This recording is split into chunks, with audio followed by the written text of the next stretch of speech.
Amerikadagi oxirgi Sharq Turkiston partizanining oxirgi safari. Avtori Nabijon Tursun. 1944-yili 12 noyabr kuni G'ulji shahrida qurilgan Sharq Turkiston Jumhuriyatining ay yulduzliq yeshil bayrog'ining G'ulji ko'chalarida qandaq lapildiganlik. Xitoy Kuomintang askarlarining Jahil qo'rg'ini eli bosh saqchi idorasiga, ya'ni G'ani Baturning bu bayroqni qandaq tikkanligi. G'ani Batur va boshqa baturlarning 8 mingdan ortiq Xitoy harbiy saqchilari, amaldor ma'murlari, kadr ishchi xizmatchilari va savdogar jongo'ydilari ham ashu harbiy saqchilar, ma'murlar va savdogarlarning oila tavobatlari bekinib olgan Harambog', Aydurum, Langshangdan iborat 3 mudofaa qo'rg'iniga qarta 84 kun elib borgan qo'rshov hujumlarga shohid bo'lgan. Shuningdek, ashu Harambog' jang maydonida Stankovoy pilot atquchisining yordamchisi bo'lib, uning dushmanga qaratgan pilotiga o'q tizib bergan. 16-17 yoshlik bola partizan Adhamjon Zokirxon aka 2020-yili 25 yanvar kuni Amerikaning Virjiniya shtatida Sharq Turkistonning ay yulduzliq ko'k bayrog'ini yepinib, oxiratga safar qildi. Sharq Turkiston Jumhuriyatining bu bola partizani tizib bergan ashu pilot o'qlarda qanchilg'an dushman jahannamga ketgandi. Buning sonini ilish tas bo'lsa-mu, ammo bu Adhamjon akaning hayotidagi eng unutilmas kunlar va sharaflik sayib sifatida xotirlansa kerak. Shunga Adhamjon aka hayotining bu sayibsini har doim faxrlanib so'zlab yurar edi. Sharq Turkiston partizanlari 1945-yili 2-oyning 2-kunigacha bo'lgan arliqda Qo'rg'as, Suydung, Ko'ra, Arshang, Talka, Harambog', Aydurum, Langshang, shuningdek 1945-yili 18-20 yanvar kunlari Ochal orqali Jing tarafdan kelgan 2 polkdan ortiq askariy kuch bo'lib, jami 2 diviziya atrofida Xitoy harbiy kuchini yo'qotgan edi. Ana shu Harambog' jangi 84 kun davomlashib, oxiri 1945-yili 1-oyning 30-kuni Harambog' va G'ulji shahri to'liq ozod qilindi. Shuningdek, 2-oyning 3-kunlarigacha bo'lgan arliqda butun el viloyatidan Xitoy qo'shinlari to'liq tozalandi. Ana shu kunlarda nurg'unlagan 15 yoshdan 17 yoshgacha G'ulji yoshlari fidoyi bo'lib janglarga qatnashib, ko'p sondagi bu kichik bolalar, ya'ni bola partizanlar shahid bo'lgan bo'lib, Adhamjon aka ana shu janglardan sog' chiqqan g'ozilarning biri edi.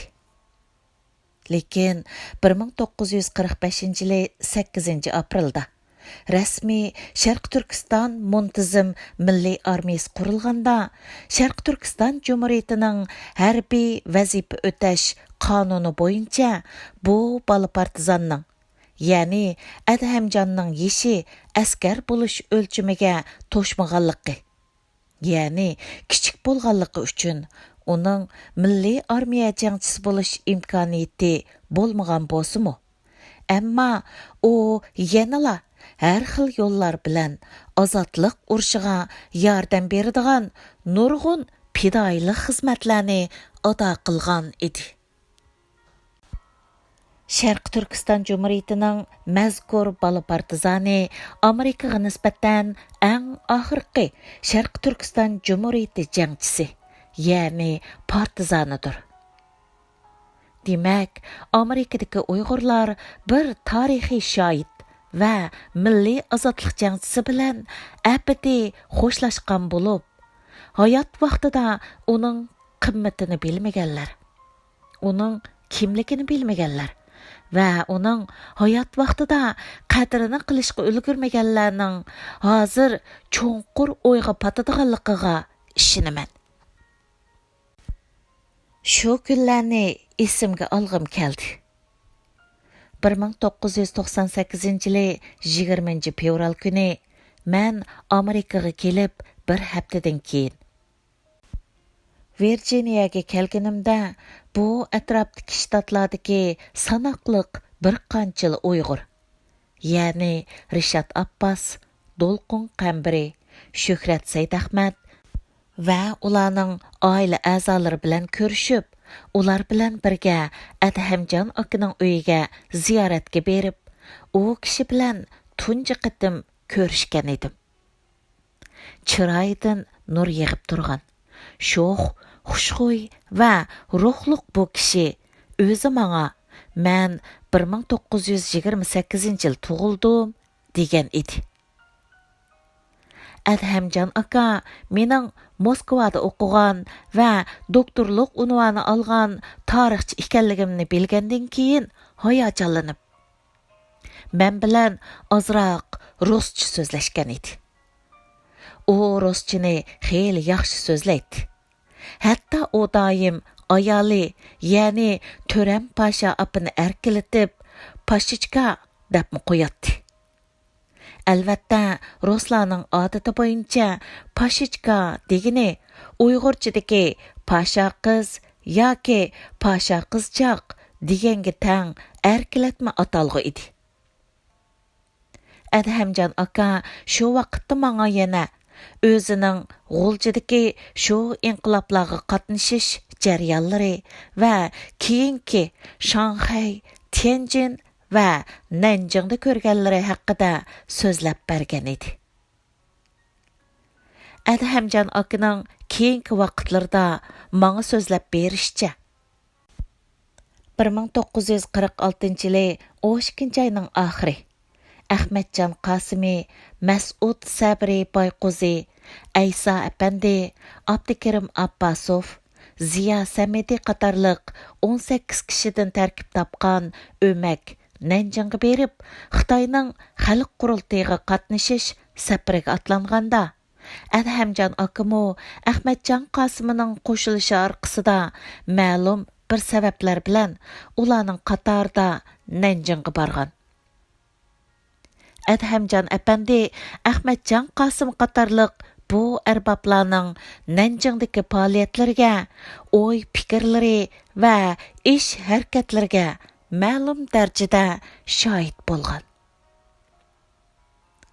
Adhamjon apandi Amerikada yashagan yarim asrdan ortiq hayotida vatanini har qachon unutib qolmagan va uning ishqida yashagan edi.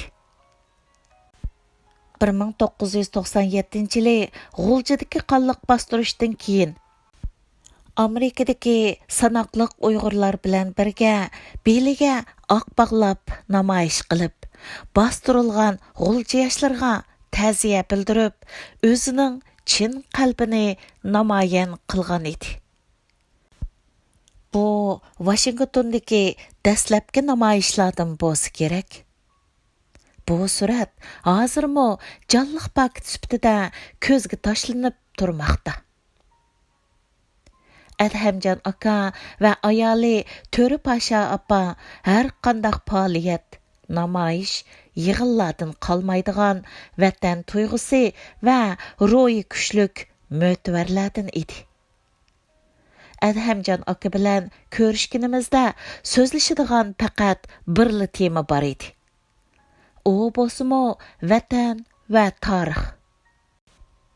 Ashu 1944-yildan 1949-yillargacha Sharq Turkiston Jumhuriyati mavjud bo'lgan shonliq davr edi. Adhamjon akaning doim deydigini, uning uchun hayotidagi eng go'zal chaqlar ana shu G'uljida, Әні шу Ili daryosi bo'yida, әні шу Sharq Turkiston Cumhuriyeti bayrog'i lapildigan erkin va ozod g'ulchi ko'chalarda o'tgan. Bu hayot uning butun hayotining eng baxtli qismidir. Biz jamoat Adhamjon akaning jinoza namozida birga bo'lib, uning namozini tushirib, uning ko'k bayroq yepingan tavtiga qarab, qo'l ko'tarib, duo qilib, Allohdan uning uchun jannat tiladik. Adhamjon akaning yotgan yeri jannatdan bo'lg'ay. Amin. Biroq ishinamanki, u o'zining nur ichida yetish safariga hozirgi Uyg'urlardan 76 yil burun chiqib bo'lgan. Amerikadagi oxirgi Sharq Turkiston Cumhuriyeti partizani edi.